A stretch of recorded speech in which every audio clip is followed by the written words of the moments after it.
En esta tercera autoevaluación vamos a analizar el marginalismo, o lo que llamamos la economía neoclásica, principalmente caracterizada por el modelo neoclásico de comercio internacional de Heckscher-Ohlin.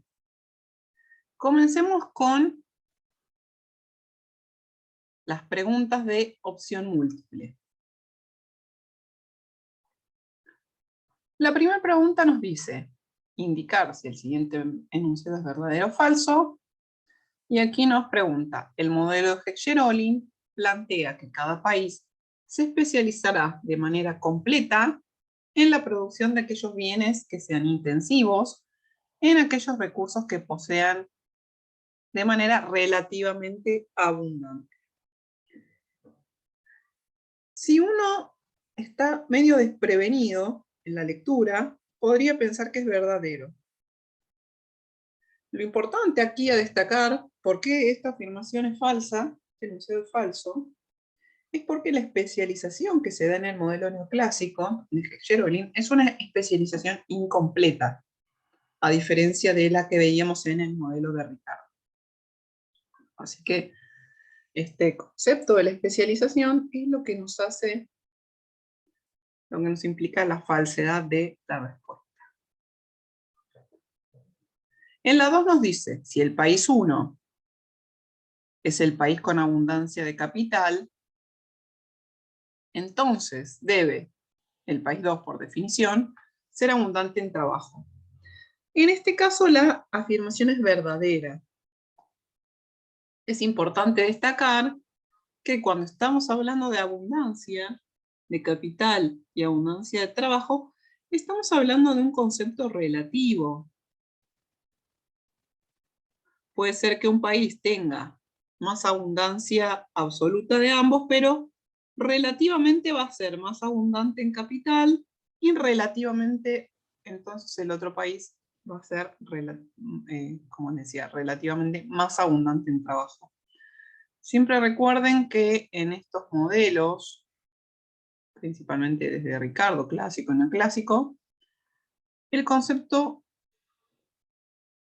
de escasez, de abundancia y demás, de precios, está muy asociado al concepto relativo o al concepto del costo de oportunidad.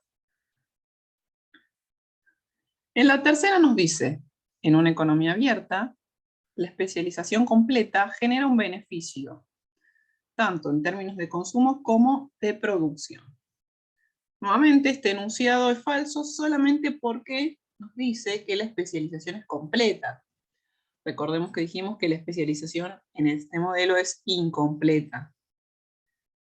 Si esta afirmación nos dijera que la especialización es incompleta, vamos a ver que tanto en términos de producción como en términos de consumo, la economía abierta está mejor que en una condición de autarquía. Entonces, ambos sectores serían beneficiados. La pregunta 4 nos dice, según el modelo Heckscher-Ohlin, la existencia de diferencia de productividad entre los países hará que cada uno se especialice en producir aquellos bienes en los que tenga menos desventaja de costos. En este caso, el enunciado es falso. ¿Por qué? Porque en el modelo de Heckscher-Ohlin, la especialización no se debe a un tema de costos, ni absolutos ni relativos, sino que se debe a la abundancia o la escasez relativa de los factores de producción. La 5 nos dice, en equilibrio de economía abierta, el modelo Heckscher-Ohlin plantea que los precios relativos se igualan con la curva de indiferencia y la frontera de posibilidades de producción, por lo que hay equilibrio general. En este caso es falso, ya que el equilibrio general que vamos a tener sería, en este caso, en una economía cerrada donde los 3 puntos serían tangentes en la misma cantidad de producción y de consumo. Una economía abierta que permite el intercambio va a generar que la frontera de producción y la curva de indiferencia, si bien ambas se van a igualar a los precios relativos, entre ellas no necesariamente se van a igualar, dado que el intercambio va a permitir que se consuma más del bien que se produce en menor cantidad y menos del bien que se produce en mayor cantidad por la especialización.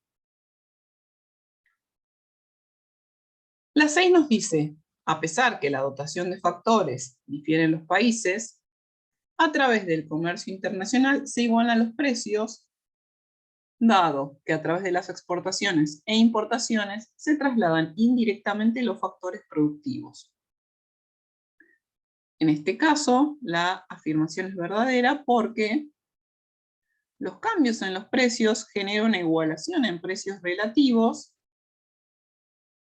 por esta inmovilidad de factores, pero movilidad indirecta incorporada dentro de los bienes y servicios que se intercambian con el resto del mundo. La 7 nos dice, los términos del intercambio no varían entre la condición de autarquía y la apertura comercial, ya que, aunque se modifican los precios, no cambian los precios relativos. Esta afirmación es falsa, ¿por qué? Porque los términos del intercambio son un precio relativo. Recuerden que los términos del intercambio son los precios de los bienes exportados sobre los bienes importados. Entonces, entre la condición de autarquía y la apertura comercial, nosotros tenemos que tener un cambio en los precios relativos para que cada economía se especialice en un bien, los precios relativos de ambas economías se igualen y se pueda llevar adelante el intercambio de bienes y servicios. En la 8 nos dice, un país con escaso factor capital podrá consumir una mayor cantidad de bienes intensivos de manera relativa en factor trabajo, ya que no querrá desperdiciar sus recursos escasos. La respuesta aquí es falsa. ¿Por qué? Porque estamos hablando del consumo. Y el consumo va a depender de las preferencias de los consumidores en una economía abierta. Si hay un factor escaso,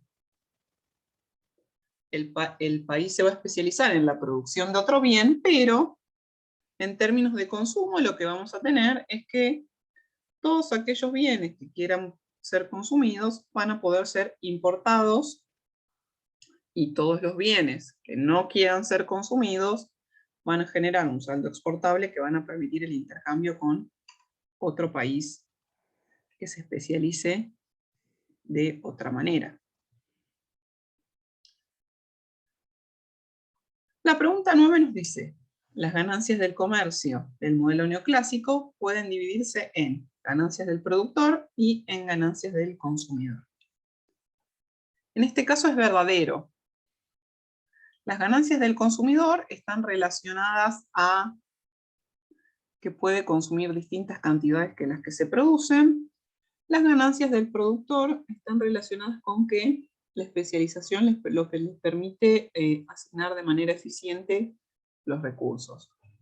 En el medio de esto tenemos un conflicto distributivo entre productores que nos excede a la asignatura, pero obviamente el que va a ser el productor beneficiado en detrimento del perjudicado va a ser aquel que posea el factor relativamente abundante, dado que la economía se va a especializar en ese bien. La pregunta 10 nos dice, los cambios en la dotación relativa de factores en los países en las economías abiertas se explica por las exportaciones de los bienes. En este caso es falso. La dotación relativa de factores en los países no se modifica. como dijimos anteriormente, lo que indirectamente va a ocurrir es que a través de las exportaciones y las importaciones, indirectamente va a haber una movilidad, entre comillas, de factores. Pero fíjense que si quisiéramos de alguna manera tomar la afirmación como verdadera, igualmente nos está hablando solamente de las exportaciones. Entonces es falsa con distintas formas de justificarlo. Digo, igualmente estas formas que yo les estoy dando son justificaciones de una forma de pensarlo. Una vez que uno entiende conceptualmente el modelo, mientras esté bien justificado, no necesariamente tiene que ser exactamente igual a como lo estamos viendo aquí, ¿sí? En la pregunta 11, que es una de opción múltiple, nos da 3 enunciados y tenemos que marcar si alguno de estos 3 enunciados es correcto o ninguno a este enunciado. Según el modelo de intercambio internacional planteado por Heck-Sherolin, el comercio internacional resulta de el hecho que los países tienen diferentes factores, dotaciones de factores, que es la correcta, la A.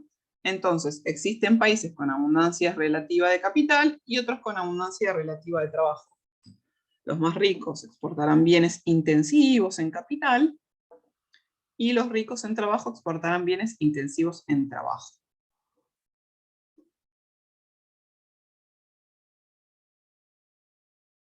Fíjense en la B. La B tiene cambiados los bienes que exportarán, o sea, dice los países ricos exportan trabajo y los países ricos en trabajo exportan capital. No, esta es incorrecta.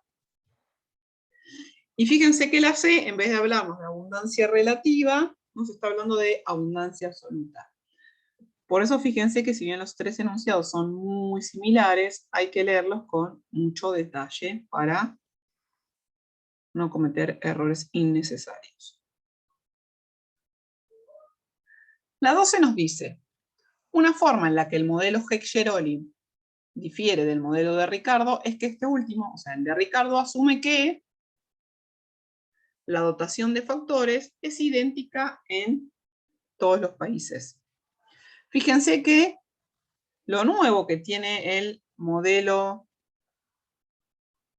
de Heck-Sherolin en diferencia al modelo de Ricardo es esta extensión de la dotación factorial. Estos modelos neoclásicos en general.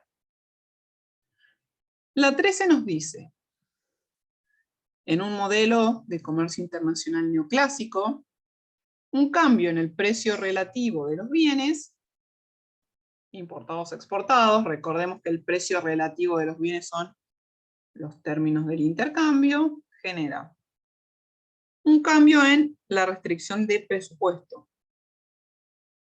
Fíjense, cambio en las ventajas comparativas no puede ser porque no tenemos un tema de costos. Un cambio en la dotación de factores no puede haber, dado que las dotaciones están dadas. Y un cambio en la frontera de producción tampoco, porque fíjense que nos está hablando de precios relativos. Recordemos que el precio relativo en cualquier modelo neoclásico es la pendiente de la restricción de presupuesto. Y lo que nos está dando esta restricción de presupuesto, o este precio relativo, es la valoración que hace el mercado de un bien respecto de otro, independientemente si es una economía abierta o una economía cerrada. En el 14 dice, de acuerdo con Heck-Sherolin, si Estados Unidos es un país abundante en capital humano respecto a México y se abre el comercio entre ambos países, pensemos qué va a pasar. Si Estados Unidos es abundante en capital humano, los salarios de el capital humano en Estados Unidos van a ser más bajos que en México, porque en México el capital humano va a ser más escaso, entonces va a ser más costoso. Entonces, fíjense que La A nos dice, el trabajo calificado de México migrará a Estados Unidos. Esta no puede ser porque no hay movilidad de factores. Uno de los supuestos del modelo es no existe movilidad de factores.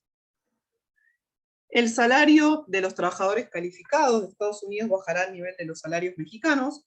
Esta no puede ser porque ya dijimos que inicialmente los salarios más bajos son los mexicanos. Los salarios de los trabajadores calificados mexicanos aumentarán hasta los niveles salariales de Estados Unidos. Ven que tampoco puede ser porque dijimos que los salarios más bajos son los de Estados Unidos, más bajos relativamente, recuerden esto. Entonces la respuesta correcta es: los salarios de los trabajadores calificados mexicanos caerán hasta los niveles salariales de Estados Unidos. ¿Por qué?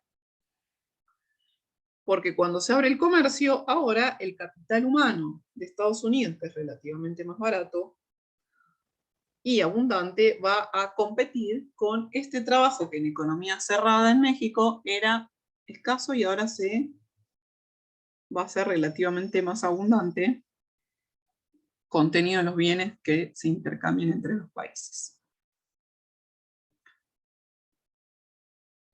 15. Bajo supuestos neoclásicos. Recuerden que cuando hablamos de neoclásicos y marginalistas es conceptos bastante cercanos, que coinciden en una alta, en un alto porcentaje. Para diferenciarlos hay que quizás hilar muy fino en algunas cuestiones. Entonces decíamos, bajo supuestos neoclásicos, un país con mayor dotación relativa de factor capital en el eje Y tendrá en una economía abierta, fíjense que dice, una restricción de presupuesto con mayor pendiente. Esta es la respuesta correcta.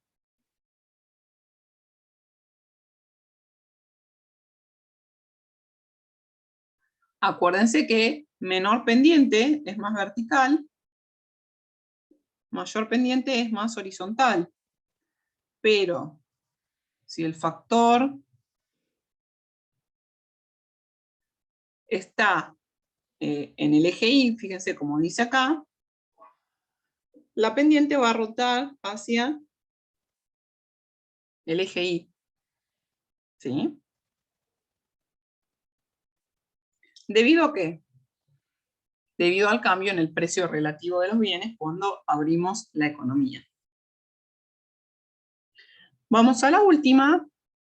En la 16 nos dice, David Ricardo plantea su teoría del valor basándose en los rendimientos decrecientes de la tierra.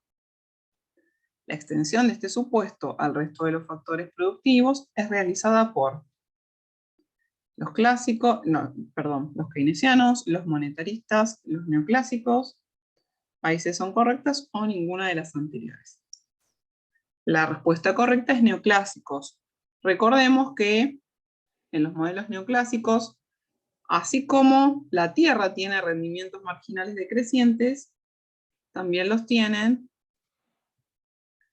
el trabajo y el capital, al menos en el corto plazo, ¿sí? Bueno, espero que esto haya servido para aclarar las dudas sobre esta autoevaluación. Continuamos en la próxima.